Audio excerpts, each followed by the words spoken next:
नमस्कार मित्रांनो, स्वागत आहे तुमचं आपल्या YouTube चॅनलवर। मित्रांनो, लाडकी बहीण योजनेसंदर्भातच्या महत्त्वपूर्ण अशा अपडेटमध्ये आपलं स्वागत आहे।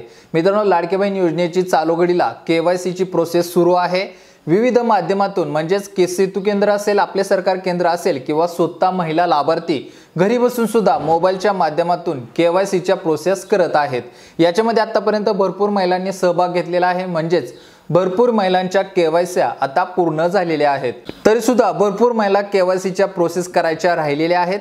त्या संदर्भात या ठिकाणी मी महत्त्वपूर्ण असे अपडेट सांगणार आहे। मित्रांनो, KYC ची प्रोसेस अतिशय स्लो पद्धतीने सुरू आहे, कारण की वेबसाईट वरती ट्रॅफिक जास्त होत असल्यामुळे या KYC च्या प्रोसेसला वेळ लागत आहे। आता मित्रांनो, KYC च्या प्रोसेसला वेळ तर लागतच आहे, परंतु त्याच्यामध्ये भरपूर महिलांना विविध असे मेसेज सुद्धा पाहायला मिळत आहेत। म्हणजेच एरर मध्ये वेगवेगळे असे मेसेज त्यांना पाहायला मिळत आहेत। त्याच्यामध्ये जे प्रमुख 3 मेसेज आहेत याबद्दल मी या ठिकाणी चर्चा करणार आहे, जेणेकरून तुम्हाला समजेल की आपल्या आधार कार्डची प्रोसेस केल्यानंतर आपल्याला नक्की कोणता मेसेज येतो आणि त्या मेसेजच्या माध्यमातून आपण काय ओळखायचं किंवा काय जाणून घ्यायचं। तर त्यामध्ये मित्रांनो, सुरुवातीला तुम्हाला मेसेज सांगणार आहे, तो म्हणजे असणार आहे, या ठिकाणी तुम्हाला दाखवतो मी। तर स्क्रीनशॉट इथं मी लावत आहे। तर याच्यामध्ये प्रामुख्याने भरपूर महिलांना हा आधार क्रमांक मुख्यमंत्री माझी लाडकी बहीण योजनेच्या यादीत नाही असा एरर मेसेज येत आहे। तर हा मेसेज जे मित्रांनो, हा साइडवरती प्रॉब्लेम असल्यामुळे येत आहे। म्हणजेच लाडक्या बहिणीचा लाभ आपण घेत असून सुद्धा आपल्याला याबद्दलचा मेसेज वर आपल्याला पाहायला मिळत आहे। तर असा मेसेज आला तर भरपूर महिला घाबरत आहेत। म्हणजेच या लाडक्या बहिणीच्या योजनेमधून आपलं नाव वगळलं गेलं आहे का, आपल्याला या योजनेमधून बाद करण्यात आलेले आहे का, याबद्दलचे वेगवेगळे प्रश्न या महिलांच्या मनामध्ये उपलब्ध होत आहेत। म्हणजेच त्यांना याबद्दलच्या शंका निर्माण होत आहेत। तर अशा लाडक्या बहिणींना मी सांगू इच्छितो की तुम्हाला असा जर मेसेज आला तर याचा असा अर्थ नाही की तुम्ही योजनेमधून बाद झाला आहात। मित्रांनो, हा एररचा मेसेज जो आहे हा सर्व्हरला प्रॉब्लेम येत असल्यामुळे येत आहे। त्याच्यामुळे तुम्ही वारंवार जर प्रयत्न केले तर नक्कीच तुम्हाला तुमच्या KYC ची प्रोसेस पुढे करण्याची प्रोसेस सुरू होणार आहे। म्हणजेच तुम्हाला याची KYC पूर्ण करता येणार आहे। त्याच्यामध्ये घाबरून जायची काही गरज नाही। तुम्ही थोड्या वेळाने जर ट्राय केलं तर नक्कीच OTP ची प्रोसेस तुमच्या मोबाईलवरती होणार आहे। त्याच्यामुळे असे जर एरर तुम्हाला पाहायला मिळत असतील तर थोडा वेळ वाट पहा आणि सर्व्हरचा प्रॉब्लेम सॉल्व्ह झाला, म्हणजे सर्व्हर थोडा व्यवस्थित चालू लागला की तुम्ही पुन्हा एकदा KYC प्रोसेस करून घ्या। त्याच्यानंतर पुढचा दुसरा एक मेसेज असणार आहे, तो म्हणजे मित्रांनो असणार आहे ग्रीन सिग्नल मधला। ग्रीन सिग्नल मधला जो मेसेज आहे हा मित्रांनो असणार आहे की तुमची KYC पडताळणी यशस्वीरित्या पूर्ण झालेली आहे। याच्यामध्ये मित्रांनो तुमची KYC जी आहे ही सक्सेसफुली सबमिट झालेली आहे, याबद्दलचा हा ग्रीन टॅग आहे, तुम्हाला स्क्रीनशॉट मध्ये पाहायला मिळत आहे।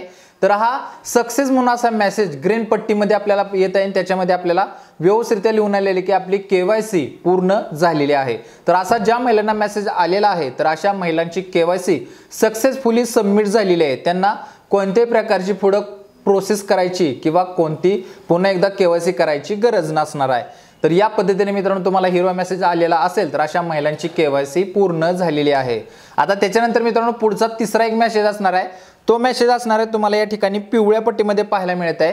हा वॉर्निंग मेसेज असणार आहे। म्हणजेच याच्यामध्ये दिलेलं आहे की या आधार क्रमांकाची KYC प्रक्रिया पूर्ण झालेली आहे। म्हणजेच ज्या लाडक्या बहिणींनी KYC ची प्रक्रिया पूर्ण झालेली आहे, ज्यांना हिरवा मेसेज आलेला आहे, तर अशा महिलांनी पुन्हा एकदा KYC करण्याची प्रोसेस जर केली तर त्यांना या पिवळ्या रंगामध्ये वॉर्निंग म्हणून मेसेज येत आहे। आणि या वॉर्निंगच्या माध्यमातून ते सांगू इच्छितात की या आधार क्रमांकाची KYC यापूर्वीच पूर्ण झालेली आहे। म्हणजेच तुम्हाला डबल KYC या ठिकाणी करता येणार नाही।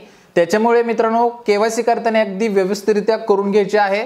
प्रश्न सगळ्यात महत्त्वाचे व्यवस्थित सोडवायचे आहेत। म्हणजे जे 2 प्रश्न देण्यात आलेले आहेत तर हे व्यवस्थित तुम्हाला वाचायचे आहेत आणि त्याच्यामध्ये होय किंवा नाही याचं उत्तर द्यायचं आहे। कारण की मित्रांनो तुम्ही स्वतः या योजनेमध्ये सहभाग घेण्यासाठी हे प्रश्नाची उत्तरे देत आहे।